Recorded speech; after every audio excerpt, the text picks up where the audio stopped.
Un sujet qui fait beaucoup parler maintenant. Les radars automatisés vont-ils se révéler comme un véritable pactole pour les finances publiques? Il n'y en a que quelques dizaines d'installés sur les 1000 qui sont prévus et déjà en 3 semaines, ils ont flashé 40 000 automobilistes en excès de vitesse. À 90 € du PV, faites le compte, cela va très vite.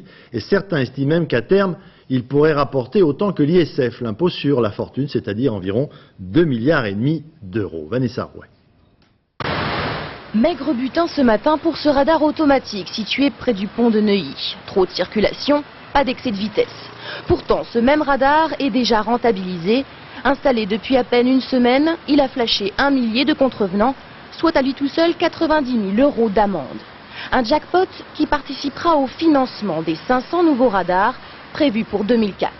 Et là, si on fait un petit calcul, 500 radars multipliés par 200 PV par jour à 90 € l'amende égale plus de 3 milliards d'euros. C'est plus que l'impôt sur la fortune. La vraie question qui est posée, évidemment, c'est qu'est-ce que va faire le gouvernement de cet argent? Donc s'il est affecté au budget de l'État pour relancer la croissance et l'emploi, ce sera de l'argent utile. Alors ces radars pompent à fric, c'est l'une des critiques régulièrement entendues. Surtout qu'ils ne sont pas forcément situés dans les zones les plus dangereuses et que certains grands axes posent problème, tel le périphérique parisien. En théorie, la vitesse y est limitée à 80 km/h. Une application trop stricte de la loi à coup de radar automatique entraînerait donc plusieurs milliers de PV supplémentaires.